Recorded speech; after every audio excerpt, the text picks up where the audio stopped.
I can look even way further back into my early life and see my parents, my situation, being raised by grandparents, hating it at the time.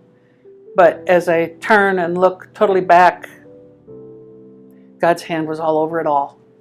Most of you know me, but for those who don't, my name is Beverly Jean Roberts, formerly Beverly Jean Ulberg. I wish I was when I first came, and God graciously gave me a husband here, Vincent G. Roberts, who you all know and love as much as I do. I was saved for the first time in the mid to late 70s. I did not live the life I should have. And then in the 80s, I found myself in Michigan, and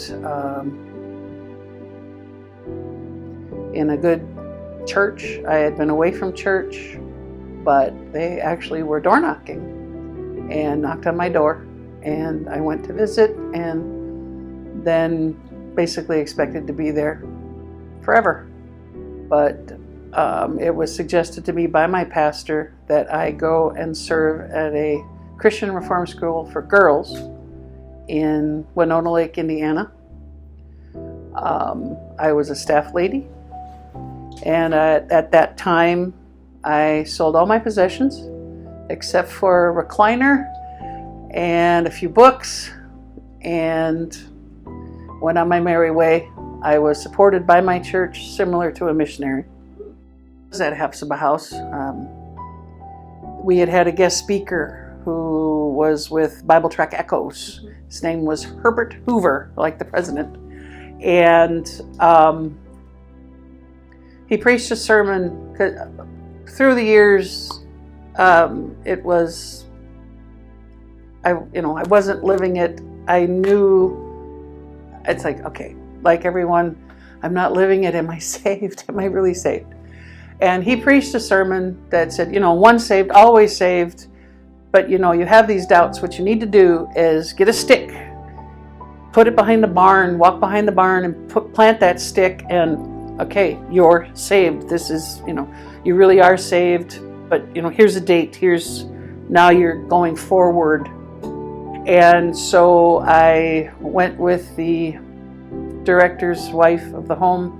The whole family worked at this home, and she took me in an office, and so I made sure I was saved, got baptized, and that was, I want to think it was pretty early when I was there. They actually had me, you can't lock fire doors, but you have to keep the girls there. And I was sleeping in front of the door and sound asleep. And one of the girls escaped. And I slept through it until they were trampling all over me in my bed. And pretty much after that, things started to kind of go downhill. And they asked, well, you were here before. How'd you like it? Your time will be up in a few months. I was scheduled to stay there for 1 year and 9 months, almost 2 years. The time was up, and then they said, well, if you're not going to stay, you need to leave before the girls come, and you need to leave now. Very scary. Very scary. We gathered all my things from the... There was a day off house on the property, and I packed my things and was waiting in a garage, not knowing what was going to happen next. I called some friends, the only people that came to my mind at the time, and it was the day before Thanksgiving when I called them. And they said, sure, we'll come get you. And I go, I can't believe it. I haven't talked to you people in 3 years, and you're going to drop everything on Thanksgiving and come get me. they came as soon as that was over, and they took me to their home. The next morning, well, that had to have been a Friday then, I guess.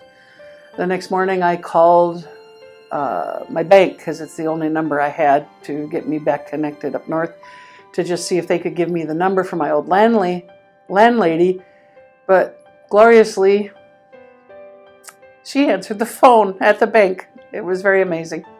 I opened a cleaning business. My trademark was I even do windows. I actually found an ad the other day.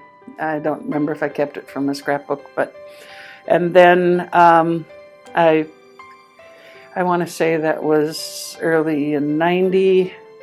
Then one of my clients I worked for was a 96-year-old lady, and I cleaned house for her.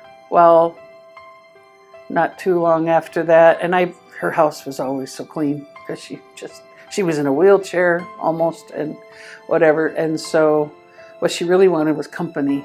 But I always had other jobs to do that day, But next thing I know, I get a phone call from her daughter wanting to know if I would like to be her live-in. And I go, oh, a live-in caregiver for an old person. I don't know if I can do that, but I ended up doing it. My pastor at the time came down to Faith Baptist Church for God Save America rally.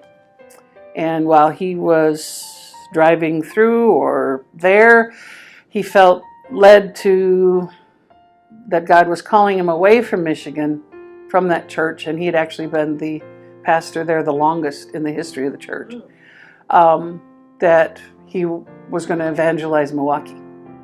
And that he said because he was leaving there, not knowing what would happen to the church, I guess, or whatever, he recommended that I go down too, so that and there was a couple other families that we're going to come to, that when they would go in July, that I should just let them know that I was leaving and pack my bags and go. I did not have peace about that. I had called the office, Faith Baptist Church's office on Wind Lake. I'm not sure time frame or whatever. And there was a lady. I couldn't understand her very well. She had a very deep Filipino accent. And I believe I had gotten to talk to an assistant pastor. But anyway, okay, come on, come down, take a look, whatever. And so I guess I thought that I was going to be just staying in an apartment with one of the single ladies, teachers or something. Well, I ended up at a hotel. It's like, wow, that's going to be expensive. But I found one place to live on Lapham. But then we fast forward just a little bit, and well, not very much. That was June. I do remember my pastor's wife saying, oh, it's a bigger church. You'll find a husband right away. Everything will be just hunky-dory. And I still remember the first service I walked in. I'm walking in with several people. I don't remember a whole lot. But I said, okay, she said I'd find a spouse. Okay, so let's pick somebody from the choir loft. And I'm looking, oh, he's kind of cute. And they're holding their books up. Oh, he's married. Look at the next one. Oh, he's kind of cute. About the right age. Oh, he's married too. It's like, okay, all these guys are married. How am I going to find anybody to marry in this church, right? So I said, okay, well, I'll sit right here, but I don't have to stay here. I can leave after my lease is up or whatever. But then the pastor got up and started to preach the word of God like I have never heard it before. And I said, well, that's it. I'm staying.